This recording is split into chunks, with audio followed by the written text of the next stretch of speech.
Hello, all, and thank you so much for joining us here today. My name is Tahia Islam on the education team here at the People's Forum. We are a political education space and a cultural center for working class internationalist movement building. Tomorrow, the UN calls for World Food Day. And today, with the International Week of Anti-Imperialist Struggle, we gather people's organizations from across the US at the forefront of fighting food insecurity here in the capitalist core. What does it mean for the global struggle for food justice and sovereignty if millions of people in the richest country in the world are hungry, and it's only been exacerbated by the COVID crisis? You can see in the red alert published by Tricontinental that 1 in 8 people now live with chronic hunger. And yet there is no shortage of food. People are hungry not because there are too many of us, but because peasant subsistence producers all over the world are being forced off of their land by the model of agribusiness, which treats land as a commodity and food as another source of profit. And because the capitalist system of profit seeking treats food as a commodity, 1/3 of all food produced is either lost during processing and transportation or it is wasted. So even if enough food is being produced, it's not reaching the poor and marginalized in urban and rural areas. And on the other hand, food sovereignty is a demand and a proposal of the people that puts forward new relations of production and consumption. It's one of the people's foundational pillars in their struggle against agribusiness and the neoliberal policies promoted by financial and transnational institutions. Please check out more of this and this information in the latest Red Alert that's been released by Tricontinental Institute for Social Research to read some more. And follow People's Assembly on Instagram to keep up to date on this campaign to end hunger. Today, I'm very much looking forward because we're going to be hearing about local organizing work done by key organizations in North America. We have Philadelphia Liberation Center, Border Agricultural Workers Project, and the General Baker Institute based out in Michigan. They'll each present, be in conversation with one another, and we will end with Q&A. So for those of you that are tuning in on YouTube and the Facebook and Twitter, you can use the chat feature to ask questions. So thank you so much for tuning in. Thank you to our presenters. I'll now pass it to Timur from Philadelphia Liberation Center. Hi, Timur. Hi. Hello. Can you hear me? Great. So really happy to be here with everyone today. Thank you to the People's Forum and the International People's Assembly for inviting us to speak, and I'm looking forward to hearing from the other presenters on the work that they've done around food sovereignty. So I'm here today to talk a little bit about the Unity and Survival Program, which is a program that the Philadelphia Liberation Center organized alongside many of our other community members and community organizations in Philadelphia, and specifically in working class neighborhoods across Philadelphia. So I'm going to run through these slides, talk a little bit about what the Unity and Survival Program is and how it relates to food sovereignty. So, okay, the agenda for my presentation, there's going to be 4 parts. First, just an overview of hunger and food sovereignty in Philly. Second, an intro to the Unity and Survival, or US program. Third, a little bit about the stages of development of the US program. And then finally, I'll speak very briefly about what should food sovereignty look like here in Philly. So, okay, hunger in Philadelphia. Philly is the poorest large city in the United States. So even going by the very conservative, federally decided poverty line, Philly is at about 25%. So 25% of Philadelphians live in poverty. So it's important to note here that poverty should not just be measured in terms of income level. In fact, the Tricontinental Institute for Social Research recently published a study on the way China has been dealing with issues of poverty and really alleviating extreme poverty on a massive, massive scale. And that report discusses a concept of multidimensional poverty, which discusses poverty as something that has to do with lack of access. So lack of access to clean water, lack of access to safe public spaces, lack of access to healthcare and housing, and yes, lack of access to food as well. So Philly, a lot of poverty, poorest large city in the United States. There's a lot of hunger here. So nationally, 12% of people are food insecure. In Philly, it's 21%. And in North Philly, where I live, food security insecurity, which is the euphemistic term that many use to describe what is, hunger, runs as high as 30%. So before the COVID crisis, which is when the most recent available statistics are from, about 327,000 Philadelphians suffered from quote unquote food insecurity or really hunger. And out of those, only about 24% of them were eligible for SNAP benefits. And so, what that tells us right off the bat is that hunger is a policy choice of the ruling class and a basic outcome of capitalism, which is the society in which the politics and economy are organized around maximizing profits for a select few rather than meeting the needs of the people. And so, just a brief anecdote, I coach soccer at a North Philly soccer club called Kensington Soccer Club. And, one thing I noticed with my soccer players is that a lot of times they would be angry or just not in a good mood or whatever it is, and they would disappear and come back with snacks. And the fact is, these kids, like probably the majority of them, were experiencing hunger on more or less a daily basis. And what I learned from this like coaching experience is that hunger isn't just a feeling, it's not just a feeling in your stomach, but it's really almost more of an existential state. So lack of access to food really extends beyond just the physical feeling of hunger. And we have a sort of colloquial word, right? Hangry, when someone's hungry and it sort of affects their mood in a negative way. And so it's just important to note that like hunger and access to food isn't just like a purely physical thing, but it really affects people's emotional and mental well-being as well. And so when we talk about lack of access to food, we're talking about really an existential state that hundreds of thousands of people in Philly are experiencing. So in addition to just lack of food, there's also lack of access to healthy and culturally appropriate food. So there's only 150 grocery stores that sell healthy food and fresh produce for 1.5 million Philadelphians. So over a quarter million of Philadelphians don't live near a grocery store. Many people get most of their nutrition from corner stores, 80% of which carry little to no produce. There's a lot of health complications that arise from lack of access to healthy food.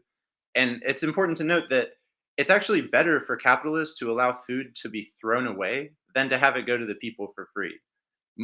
There's more food than any other type of item in landfills, and the US alone wastes more than any other country, wastes more food than any other country, about 80 billion pounds a year.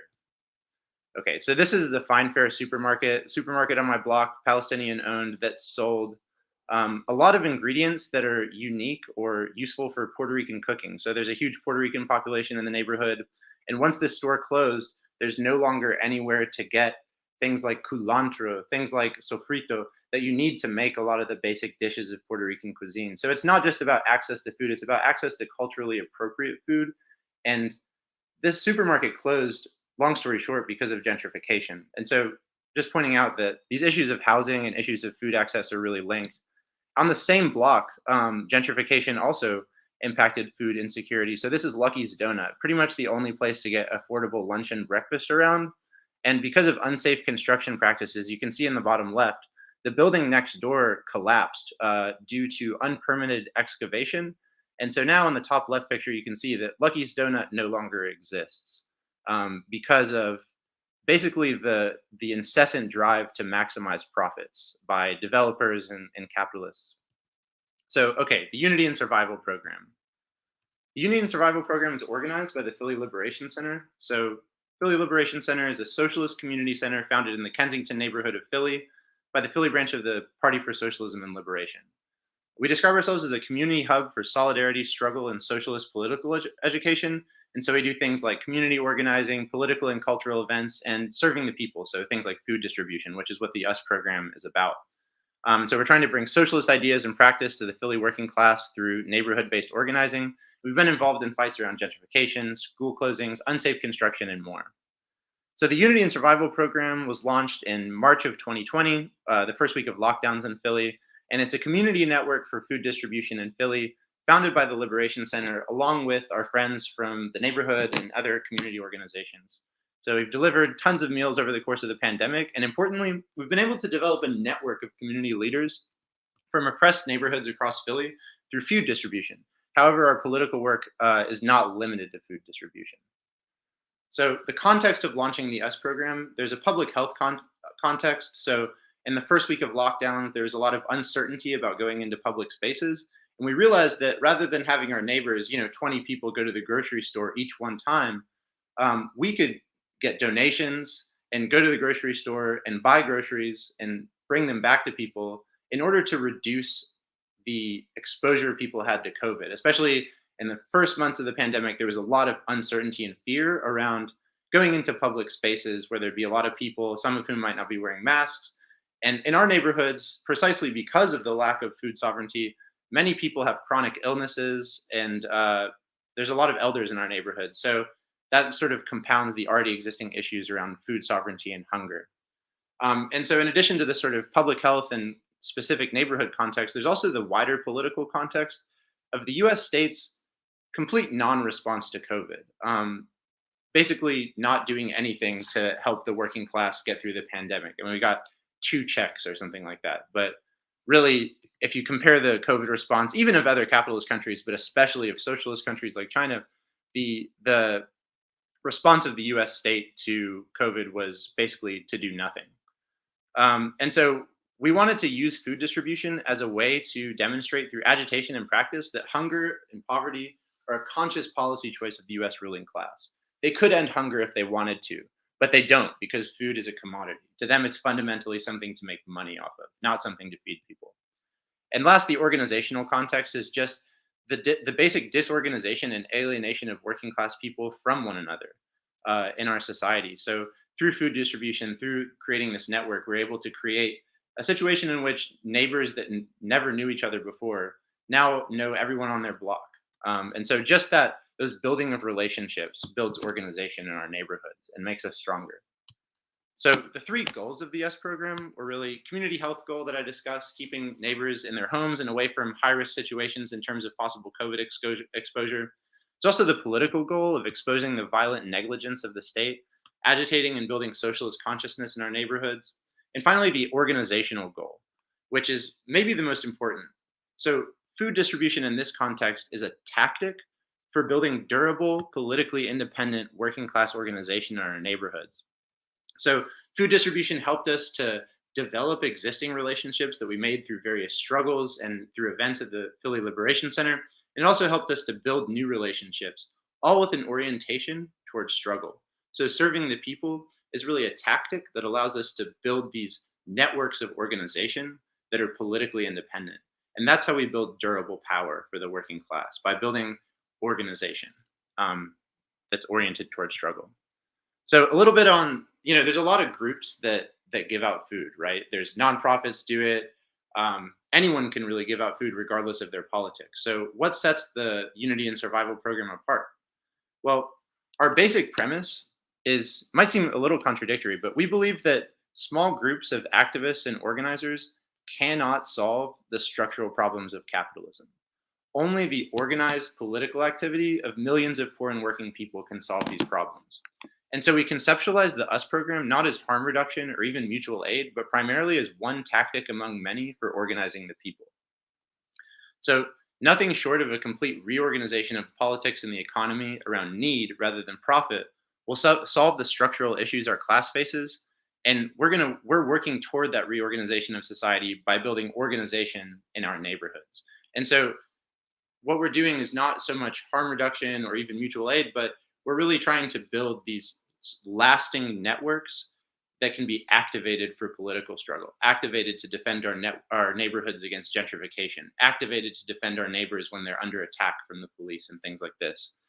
And so another point is that with a lot of the nonprofits, the boxes of food is handed over and no relationship is built. It's sort of completely transactional. But with the US program, the people who are receiving the food are actually being activated into a network of food distribution. So I'll get into that a little bit more. And the last is that the US program was built through existing political relationships and oriented toward initiating new ones. So whereas, the nonprofit food distribution is specifically disinclined from any sort of politics. In fact, later, during the course of the US program, Philly made it illegal for nonprofits to include any political messaging in the food distribution. This is a few ways in which that we look at the Unity and Survival program as a tactic for organizing the people rather than a way of incrementally alleviating hunger in our society. We're not under the illusion that a small group of people can solve these big structural problems, but we think that by building organization and by developing leaders in our neighborhoods, that we're able to sort of build this force that's necessary to completely reorganize society, which is really the only thing that can end hunger. Okay, so a little bit about the stages of development of the US program. Trying to be concise, but so at the beginning, we co-founded the Unity and Survival program with neighborhood organizations, NSCAN, organization that we helped build the gentrification struggle with, and we raised a bunch of money and we're purchasing food with that. So we were purchasing food at first from Walmart and then local grocery stores. So this is Ash, someone who helped operate Fine Fare, the grocery store that closed. They would give us groceries at cost or sometimes even for less than they paid for them. And the same, so this is Shocker and Miguel and my comrade Kayla next to me. So Cousins Supermarket was also a local grocery store that really helped us out a lot to get this program off the ground. So we had this relationship with Cousins and they gave us, I mean, you can see to the right, tons and tons of bread and things like that at cost, or even donated a lot of food as well. So the second stage of the S program was the block program. And so essentially we went from doing door-to-door deliveries ourselves to finding block captains who could distribute the food to their blocks. And so in that way, we're sort of drawing people in the neighborhoods into the process of distributing food and deepening the political character of this network. So going from people who just sort of, we have a conversation at the door, we're building this relationship, but ultimately they're just receiving food, to this sort of more dynamic or participatory structure in which people who are receiving food are also helping to get it to their neighbors. Okay. So this is just a picture of some of our block captains and Philly Liberation Center volunteers. Later stages of the S program. So in recent months, the food crisis has intensified for stores that were helping us, and they weren't able to give us as many discounts. As the sort of coronavirus crisis fades from public view, the money also and donations dried up to an extent. And so we started getting food from restaurants and grocery stores that needed to get rid of it, but also from some nonprofits that apparently had no way to distribute the food that they were sitting on, but despite having thousands of times more resources than we do. And so we had to reorient. So you can see at the bottom, a couple of things happened. Political agitation was made illegal in food boxes. The state required contact info to receive food. And so we can't provide that because many of our community members are undocumented. And last, community members wanted to focus on other projects. So the US program now, we're expanding beyond grocery delivery. We're working with our neighbors and comrades to build neighborhood-specific programs. And it's going from being a food distribution program to really being an organizational center for different types of survival programs across the city. Rental assistance signups, vaccine signups, tutoring and ESL for school children, community gardens, and more. And so we can provide support for community-based initiatives and help to formalize and politicize the work that already exists. And so we're still working around food sovereignty, but in new forms. For instance, Miss Raven, one of our contacts in Southwest Philly, used a lot of the donations to have a barbecue. So there was a shooting in the neighborhood, tragically, and to bring the community together and to start to heal people, she had a barbecue. So we're sort of looking at more dynamic and new ways to use food to build these strong networks in our communities. So this is the community healing garden where the barbecue took place. And we also screened this film about the struggle for the liberation of Palestine as well. So we're sort of politicizing these relationships as well. So finally, to wrap up, some conclusions. What would food sovereignty really look like in Philly? Well, hunger is part of a wider phenomenon of poverty, as I was describing, and the root cause of poverty is capitalism. So by capitalism, I mean the system in which a small class of ultra wealthy people rules society and organizes the politics and economy around maximizing their profits and not around the needs of the people. So to achieve food sovereignty, we think at the Philly Liberation Center that we need socialism. That's the system in which the working class controls the politics and the economy, and society is organized around human need and fulfilling human potential, such that everyone can contribute to society rather than maximizing the profits of a few. So we need a socialist transformation of society, not just to address food sovereignty and hunger, but to overcome all social ills. Environmental devastation is part of it, war, workers' rights, and so on. And so, how do we work toward that socialist transformation of society? How do we work toward a society organized around human needs rather than maximizing the wealth of a very few? We think that we have to organize the people along the lines of an independent working class political center of gravity. So we think that we have to put socialist ideas into practice, and the US program is one way that we have been doing that. So yeah, apologies for going a few minutes over, but that's pretty much all I have. So thank you. Amazing. Thank you so much, Timur, for sharing about the work with Philadelphia Liberation Center on food distribution as a tactic towards organizing the community, building a network, and providing political education. Will have us all in conversation at the end. I'm going to now bring up Carlos and Rosemary from the Border Agricultural Workers Project, who are based in the South, to share with us on their organizing work. Thank you both for joining. Buenas tardes. I'd like to thank the People's Forum, the brothers and sisters of the People's Forum, for the opportunity to be here and to talk about the most important element in our lives, food. But food is now controlled by capital. And so thanks for the opportunity to express what we are doing and the way that we see the struggle for food sovereignty. Tomorrow, La Via Campesina, we are part of La Via Campesina. We have been part of La Via Campesina since 2014. Tomorrow, there's a global mobilization around food sovereignty. We celebrate tomorrow 25 years of fighting for food sovereignty. Just as a historical comment, in 1996, there was a World Food Summit promoted by the World Food Organization, FAO. And at that time, the reason for that summit was that there was 600 million people suffering hunger in the world. And the institutions, the bilateral institutions such as FAO, were trying to address the issue of hunger. And at that summit, two alternatives, two ways of dealing with hunger were emerged.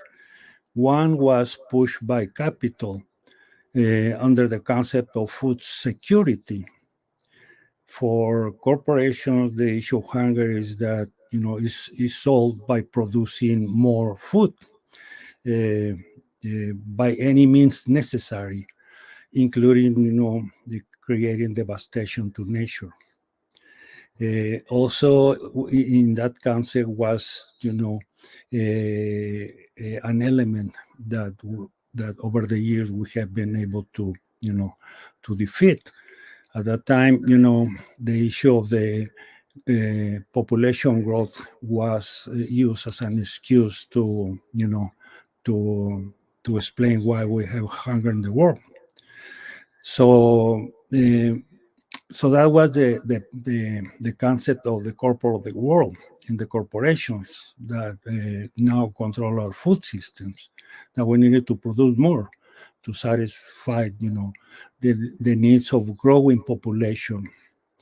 On the other side, La Via Campesina, along with all important allies in social movements, proposed something different. We proposed food sovereignty.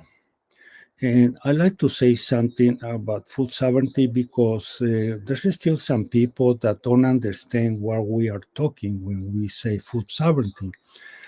Even some people in the left think that food sovereignty is a trendy slogan, you know, something that everybody must use to be politically correct.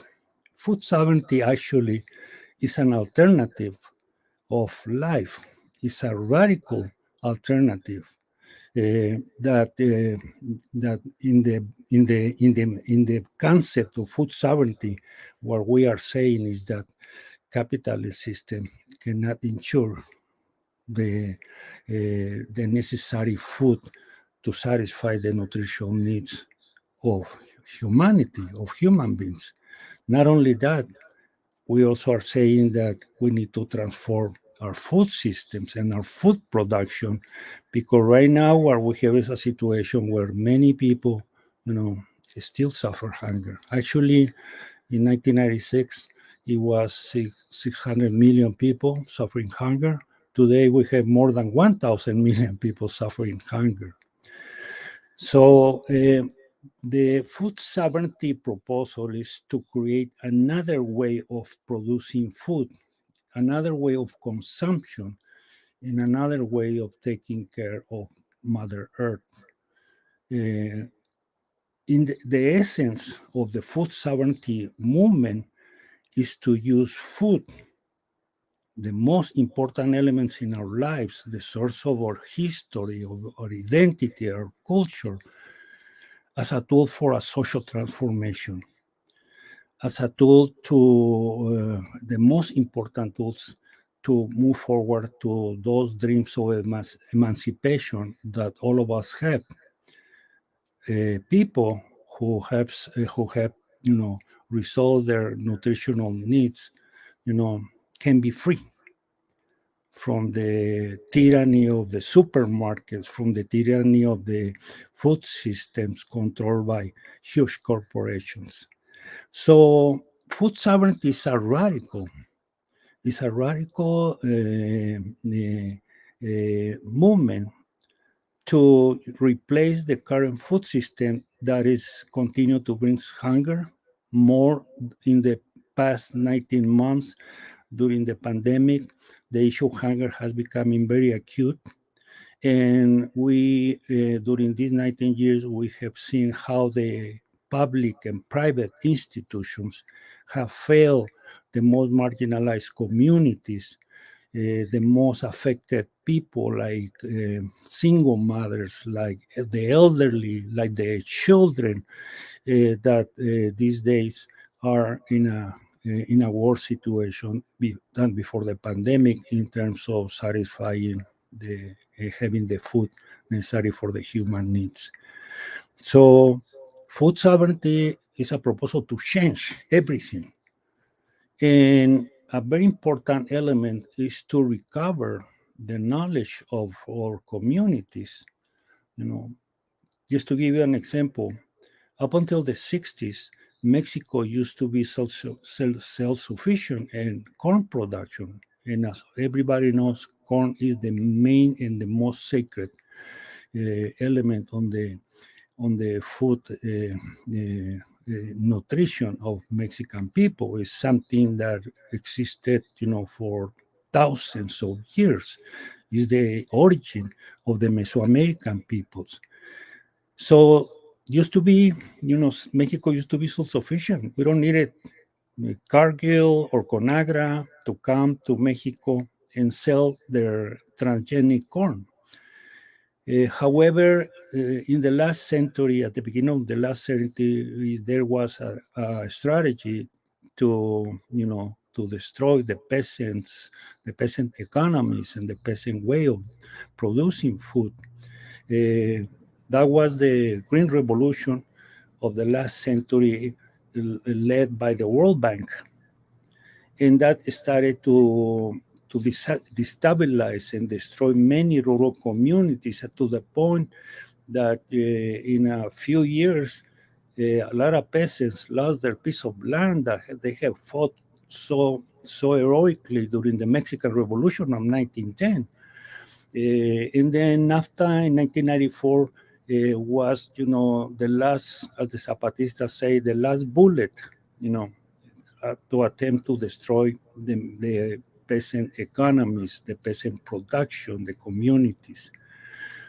So the peasants of Mexico lost their ability to produce their own food, lost their capacity to produce food for their families and their communities. Therefore, the explanation of migration to the north. So, for us, food sovereignty is a way of changing the nature of this capitalist way of producing and consumption of food. And I'm going to pass the word to my compañera Rosemary Rojas. She has been doing a lot of work in regards to food sovereignty amongst farm worker women in indigenous communities, both here in the United States, but also south of the border. So, Rosemary. Thank you. Thank you all. And thank you for the wonderful presentations that really encompass what we are discussing right now when it comes to food sovereignty. I'm Rosemary Rojas, and I'm the president of the Border Agricultural Workers Project, also the founder and collaborator of Proyecto Mujeres Fronterizas, and a representative for the Via Campesina North American Region Women's Articulation. I'm talking to you from occupied territory of our many indigenous nations, the Yaqui, the Apache, the Lipan, the Pueblo, the Tiwa, the Manso, the Hopi, the Dene, so many tribes that have used this as a migration route before there was any borders, where they would plant and gather the food that they needed before the winter came, and then to let the land rest and recover, they would travel back home to Mexico and to the other regions where they were from. So a lot of the things that we're talking about right now, when we talk about food sovereignty, to us, I wanted to just read a little bit of that manifesto from the Via Campesina, the collaborated work, the collective work of so many that contributed to this, indigenous people as well. And food sovereignty is a philosophy of life. It offers a vision for our collective future and defines the principles around which we organize our daily lives and coexist with Mother Earth. It's a celebration of life and all the diversities around us. It embraces every element of our cosmos, the skies above our heads, the land beneath our feet, and the air that we breathe, the forests, the mountains, the valleys, the farms, the oceans, the rivers, and ponds. It recognizes and protects the interdependency between 8 million species that share this home with us. And we inherited this, and it's being destroyed. Right now, what I can say about how the women are affected, mostly because that's who I work with, is the migrant women, the farm worker women in the rural communities that lack that accessibility to any kind of food sovereignty. To us, we talk about it often, and we try to imagine what that world would look like. And that is, for us, is placing life at the center, which is out of our reach right now. We still support, we still advocate, we do what we can to ease the hunger in our communities, in our rural communities. At the Farm Worker Center that is used by many of the women, the single mothers, and the elderly, we have established a food bank with the help of our community, our sister organizations, the Border Network for Human Rights, Rita, the Catholic Diocese, wherever we can get help, we establish that so it is accessible to our farm worker women and families and our migrant community.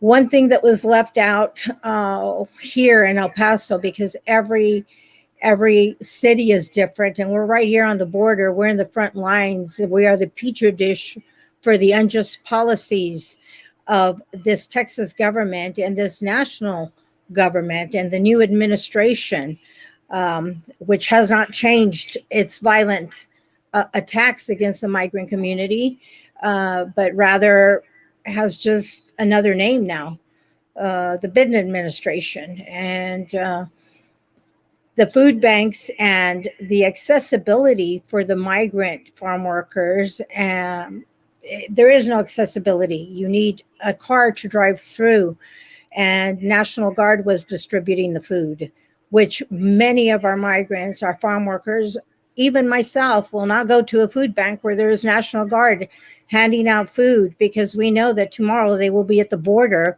holding the line that this governor has thrusted on us, more violence and more violent attacks. So our day-to-day survival is being an alert, but the main part about that is that we have come together, the women from the Border Network for Human Rights and the farm worker women, we have come together to use these spaces to discuss the issues that affect us and how sometimes we feel helpless, but when we are contributing, for example, getting access to testing for the vaccines, because we were also left out of that, and to getting vaccinations and building a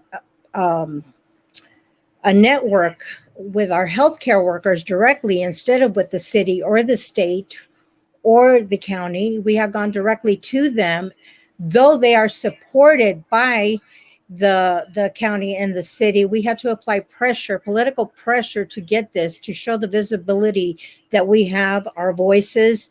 And so these are one of the some of the many things that we are doing while fighting the racism, the white supremacy, and the militarization that we are under attack every day. Yet this does not stop us from organizing. This does not stop us from having hope.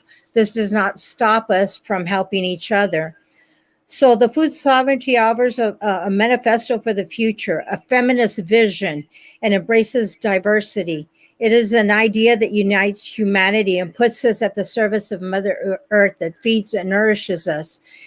In its defense, we stand united. We are globalizing the struggle, globalizing hope, and there is no future without food sovereignty.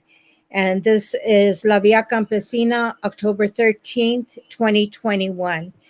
As women, we also say that we had to recreate our own economy. It was there before our grandmothers, our great grandmothers created this, and before them. And it is a feminist economy where we had to support each other and find other ways to sustain ourselves financially. And so right now, I hold in prayer those women that are standing in the front line in Washington being arrested, my Indigenous sisters, my non-Indigenous allies, and all those children locked away in a military installation, Fort Bliss, held as political prisoners. Thank you so much. Thank you so much to Carlos and Rosemary for sharing with us the organizing and the militant hope that comes from what you're building with immigrants and farm workers at the front lines at the border. I've shared in the chat the manifesto that you shared from La Via Campesina, so folks can check that out. I'm now going to pass it to Valerie Jean from General Baker Institute and other organizations to share with us on the struggle for clean water. Thanks for having me here. Such an honor to be on a panel with these amazing activists and organizers who on a daily basis are changing the world. It's a real honor for me to be here, and thank you, the People's Forum, for organizing this. It's such an important conversation to have. My name is Valerie Jean. I work with the General Baker Institute, which is a community organizing and educational space put together right here on the west side of Detroit. And I work with the People's Water Board Coalition. We fight to, we help create policies, but we also have created a water affordability plan. And we fight to make sure that folks all over Michigan have clean, affordable water. you wouldn't think that being in the Great Lakes state and surrounded by 20% of the world's fresh water, that access to clean, affordable water would be an issue. But unfortunately, it is. The water's under attack in a lot of ways, and so are the people. All of it by capitalist entities that don't care if people have access to water. There's just simply no will to do so. The whole system says, if you can't afford it, you can die. And that's kind of how it's going. I'm going to touch on quite a few of the water struggles happening in Michigan, and at the end, kind of pull it together on the things that need to be done and the resistance that's going on with them. We're going to start with Detroit. Detroit started a mass water shutoff campaign at the end of 2013, in the winter 2013, going into 2014. We just came out of a polar vortex, our first polar vortex. Since then, we've had a lot. Winter, where a lot of people had sat without their electricity, and they couldn't afford their basic bills, except for their electricity. Rather, they sat without water and other things because they couldn't afford their basic bills, because they were too high because of the polar vortex. And it kind of all started there for me. I watched my whole neighborhood get shut off from water at one time, at three block radius all the way down. We had to shut up water. We had to set up water stations to help people. It actually took us about 3 weeks to fight marches, water stations, community organizing to fight to get everybody's water turned back on. But it was no small task. And you have to wonder, what's really going on with the system where it shuts off whole neighborhoods at a time. That's a system that it's completely lacking any kind of humanity, right? Water distribution started throughout that time. We set up water stations in communities all over the city so that people had access to water.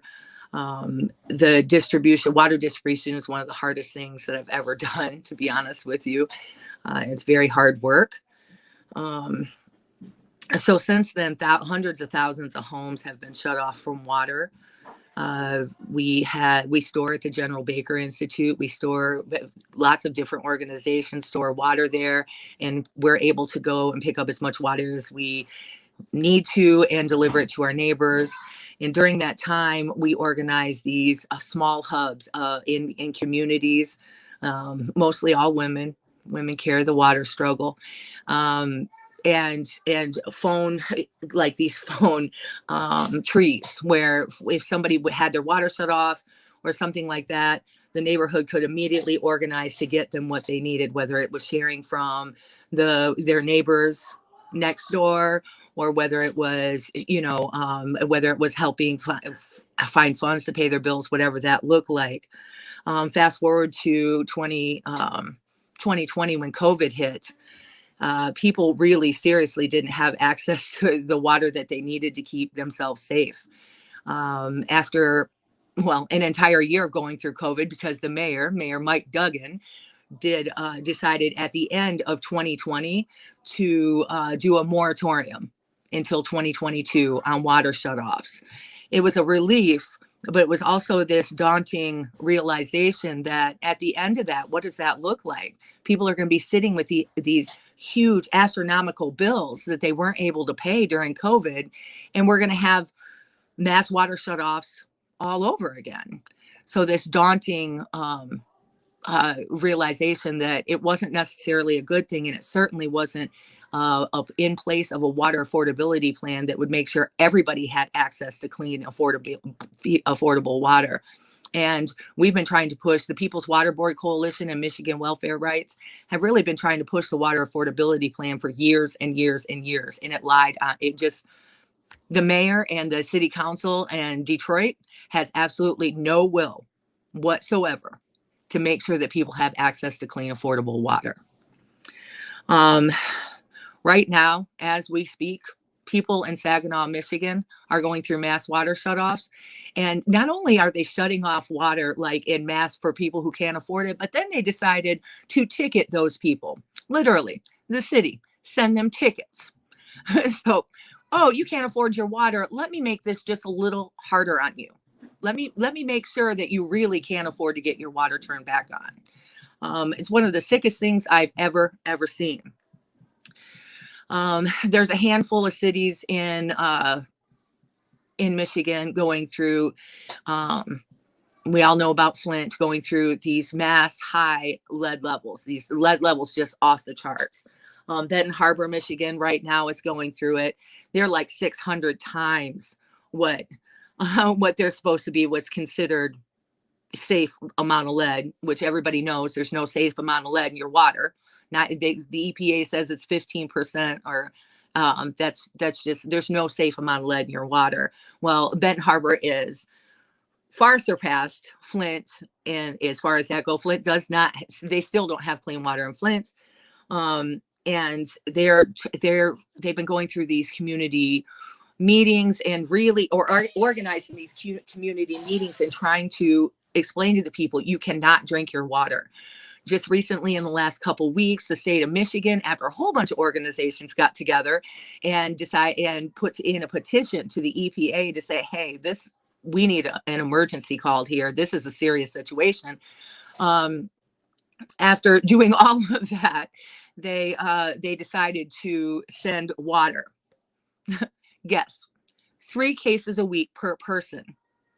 3K that the community has to distribute. Volunteers, they have to distribute it. No distribution plan or strategy. And then one person gets 3 cases a week. Now you need 5 gallons just to live. And that's not, we're not talking about cleaning your house and stuff a day. A person needs 5 gallons. That's just hydrating yourself, washing your hands and face, things like that. Basic stuff. So 3 cases a week per person is actually offensive, Governor Whitmer. The system, the Highland Park's going through the same thing. We're really looking at nationwide water struggle as far as replacing the infrastructure and the water pipes. We have very old lead pipes, the whole nation does. So that's really the situation there.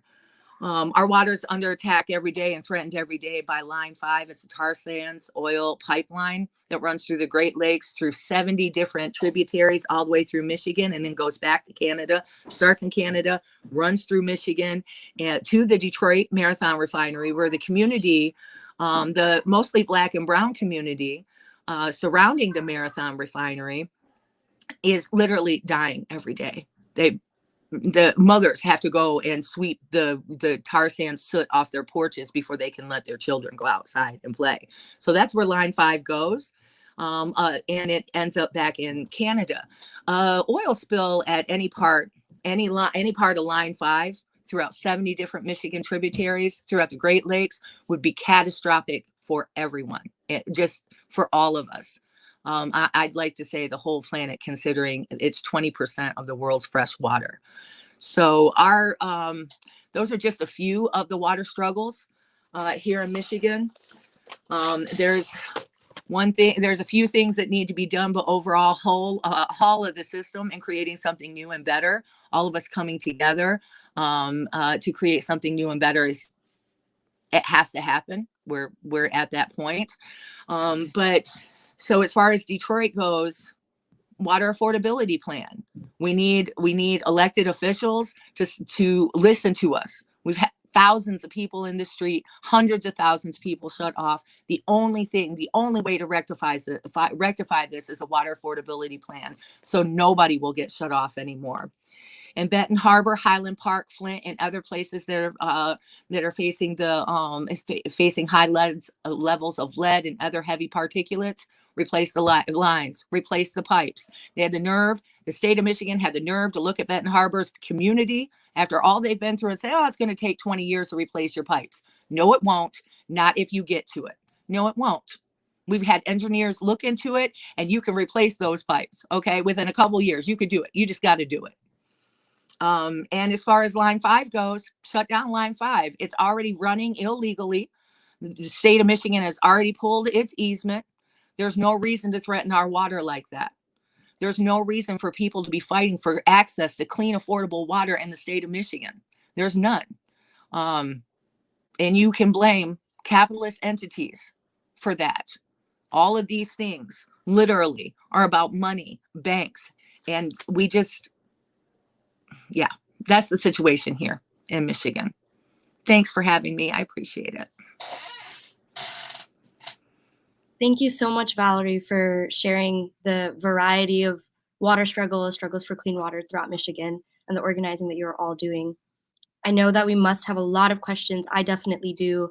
I'm going to bring back everyone who just presented for a few minutes of group discussion and asking each other some questions. I'd also ask that folks leave some questions in the comment section on YouTube so we can get started on a Q&A as well. But I'm going to open it up to you all. What would you like to ask one another?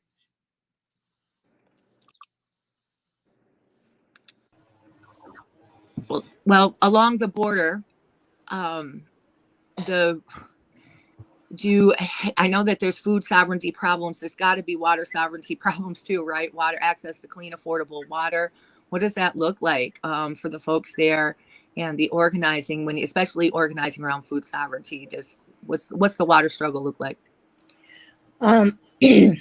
For the women, the lack of access to water, and that is mainly due to the large pecan corporations that these trees, thousands and thousands and thousands of acres from Texas to New Mexico. Each tree takes 90 to 120 gallons of water a day. We are in an arid climate. We don't have the water to sustain that. So, of course, the shortage runs down to the families, the rural community, and to the urban areas. We are all affected by it. The major growth that has taken place with the militarization, the military complex, it is unbelievable. I would love for people to come to visit our border, to be our guests, to witness what is happening here, because it's beyond anything that we can really, truly describe.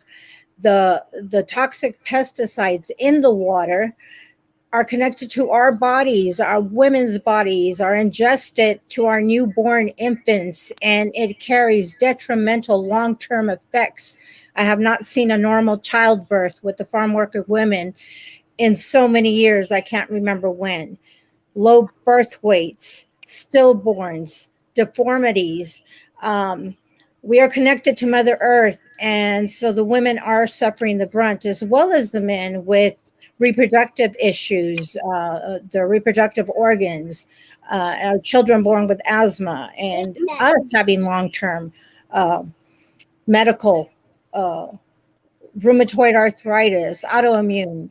And so, yes, this does affect us directly. I was at Standing Rock when with the first group of people that went, and I went with letters from the children that realized what the water crisis was and extended their solidarity to the Sioux Nation. And they also learned about what these pipelines were doing, and that is one way that we educate the people and we educate each other to bring that unity together. But that's what the water problem looks like. Our water is contaminated. Our water is, the bolson is drying out because of these pecan orchards that are drinking our water. The corporations that infect our community. Thank you. You're welcome.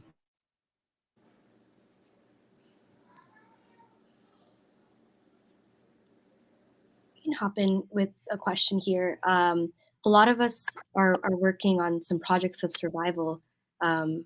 Valerie, with struggles for water, to more with food distribution. How does something like that translate to more sustained organizing? What are the kinds of conversations being had with neighbors and things like that?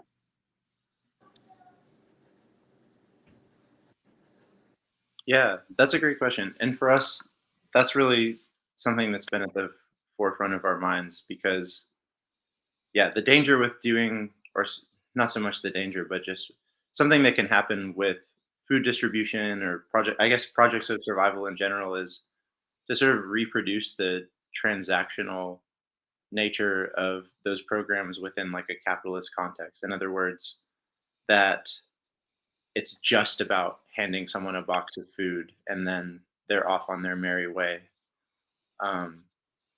But I think one thing about, at least for us, something that was really important is that the people that we started building the program with were not like strangers to us. They were people that we had already been organizing with, especially around housing issues and things like that. My neighborhood, Norris Square, is kind of like right on the border, like right on the borderline of gentrification. And so the neighborhood's kind of like a giant construction site. There's always dangerous projects going up, like unsafe demolition practices, and that's on top of rising property taxes, moving longtime residents out of the neighborhood, and rents going up every year. So I think like for us, the one really important thing has been in a lot of ways, to see the projects of survival as a way to build relationships and locate and initiate sites of struggle.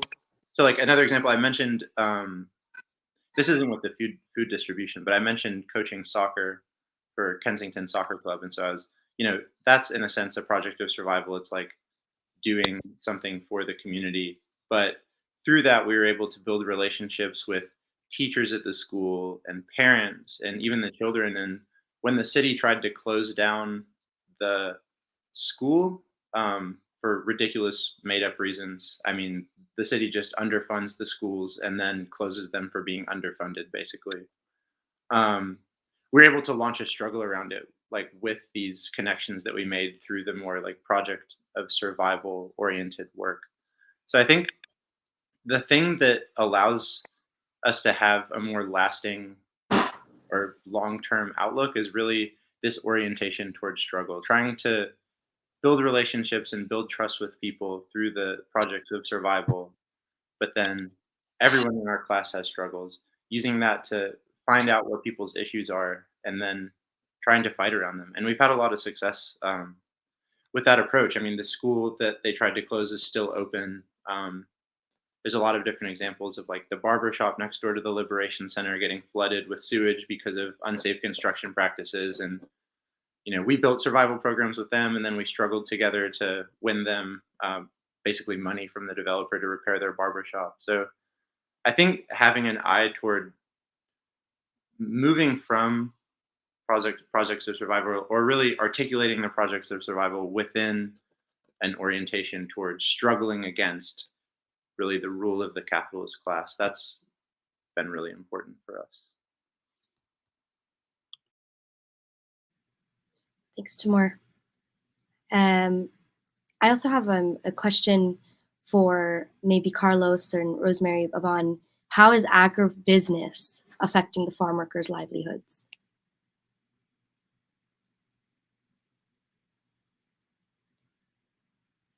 Carlos, if you can cut off of mute. Big corporations who control the food system today depend on the exploitation of farm workers, of agriculture workers. So let's imagine that a lot of the farm workers in the United States, according to the federal government, we have something between 2.5 to 4 million agriculture workers. And they are the ones that, that produce agriculture, the $90 billion market of fresh and fresh fruits and vegetables are done by immigrants, by agriculture workers who used to be peasants in their homeland and lost due to the neoliberal policies and the action of these corporations have lost their capacity to stay in their communities and to depend on their own community for survival. I think that the most important point that I wanted to make is that this terrible model of food production and consumption that is used by corporations to generate more profits and more wealth to those on the top is sustained by us. It's sustained by consumers. So we need to start reflecting on how we can, through different way of living our lives through different social relationships, through our reflecting on our relationship to nature, to Mother Earth, to water, and to all the elements of life, is that we're going to find solutions to the many problems. I think that that's something very important, is that we need to start promoting families and communities that start working in solving their food issues, their nutritional issues, but as a way to break out from the control of the food corporations. I've been telling everybody we need to free from the tyranny of the supermarket. We don't have to eat what they tell us that we're supposed to eat. We don't have to eat when they want us to eat. We need to recover the importance of food. Food is our direct connection to nature. Well, some people go to the mountains and take photos and put it in Facebook and say that they are connected to nature, but actually is when we work with the land, when we work with producers who are really taking care of the environment, of the natural resources to produce food, healthy food for our people, is when we are moving away from a system that is not only the most important violator of the rights of the agricultural workers that I mentioned, but also the devastation created for nature. Listening to compañera Valeria, I was thinking that, that we live in El Paso and in many other cities. And then if you just go out of the city limits, you see all this land that used to be owned by small farmers, by campesinos, by family farmers. And that at one point, their rural life was destroyed by the city. For what?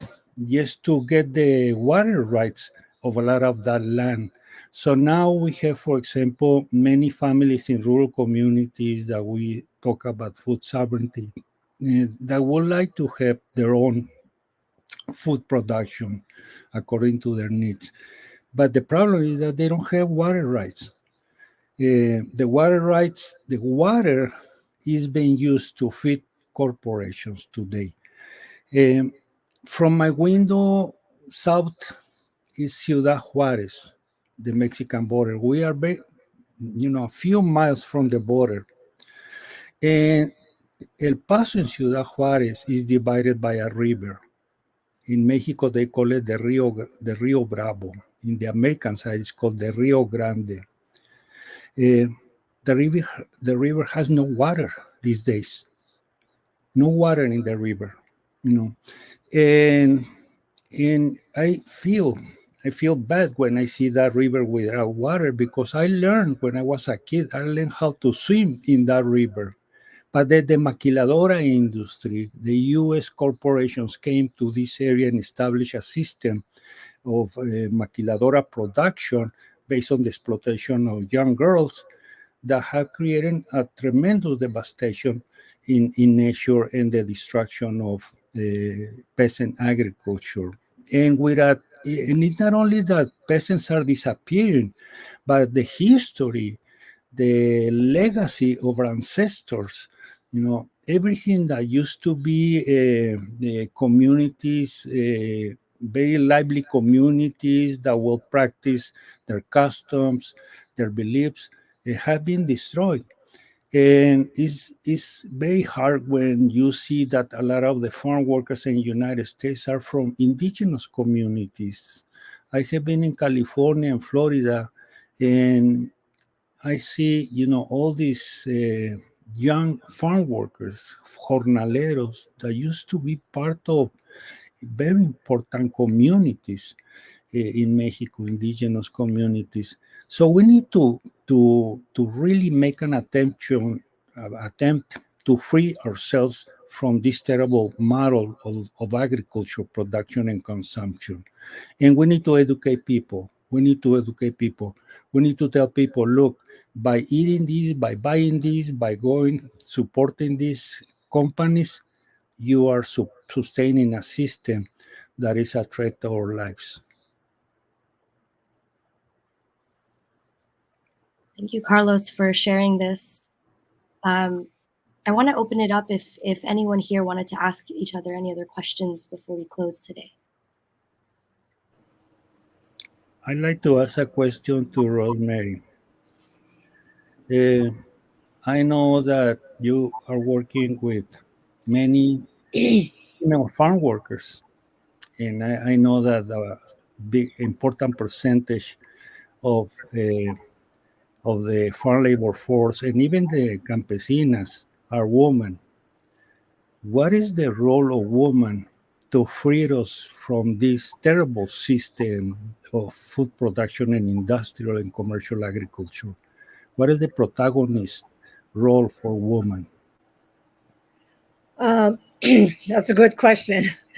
But simply put, the visibility that we have, that we are not staying quiet, that we are documenting the abuses that are happening in the fields, the dust croppers that fly above the heads of these farm worker women while they are working. And this is not supposed to be happening. There's a federal regulation against that. But this is Texas. There is no, and New Mexico, there is no oversight. There is no enforcement of these regulations. They are empty. They are absolutely empty. The words that we hear from our governors and our state officials are absolutely false. And only the right wing side would listen to that. We know better. We live that reality, that harsh reality of being poisoned every day. We are the protagonists because we refuse to stand still. We refuse to keep quiet any longer. The sexual abuse still happens in the field. The rape in the field still happens. I'm a grandmother, a great grandmother, and I was a child farm worker, a young girl that was raped in the fields and molded my existence and what I do today and what I believe in. And it's real hard to talk about it, but the more I talk about it and share that, it's so important because there's so many women that don't have that voice, that don't have that strength, and they carry that shame like I did for many years until I understood that I was just a child. And there are many children still out there. We are in touch with them every day when we are out in the fields because our work is not in an office. And it's so hard sometimes when, these conferences come up and we understand the importance of this as a woman, as a protagonist, as a voice for those that can't have that voice because they live in the shadows. It is our duty to do that. It is our duty to speak out. I have grandchildren and great grandchildren. And one of these days they will look back and they will see this. And I hope that this opens a door for them to continue to fight for this equality, to stop the violence against the women and the most marginalized groups and those that cannot speak and those that hide in the shadow. And that is what our job is as women in the fields. We connect with each other. We talk about politics, and many of us didn't understand before. And we realize that there's not just one solution, but it's a collaboration of so many of us coming together, because that's how many ingredients it's going to take to overcome this racist, patriarchal, capitalist society. And it's not just going to be in this nation, it's across the world. My compañeros in India, in Palestine, where I have been, in the mountains with the Zapatista women, and how it's taken them 30 plus years to dismantle the patriarchy and fight against the bad government. Our blueprint has already been drawn, and now we have to just adjust it and make it our reality to our own region and how we can develop that ourselves. Gracias. I hope I answered the question.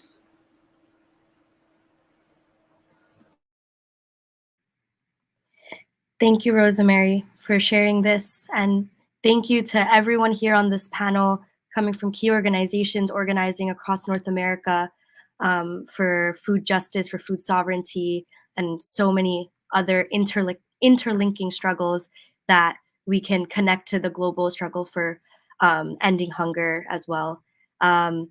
Food sovereignty is a people's proposal for new relations of production and consumption, and the organizing work that you're all doing is exactly showing the ways in which we can move forward. So thank you so much, comrades, for joining us here, for sharing out. And with that, we will end tonight, and in solidarity to all. Bye. Thank you. Thank you. Thanks. So much, everyone. Thank you, everyone. I send my best wishes to Philadelphia and to Detroit. I was honored to knew General Baker in Detroit back in the late 80s. So it was a great impression. I learned so much from the man. It's extraordinary, revolutionary. Yes. So I feel so lucky to have gotten that time. Thank you. We can't wait to be in New York and see everybody and have that human connection. It's so necessary. It's such a critical time. Thank you all so much. Abrazos.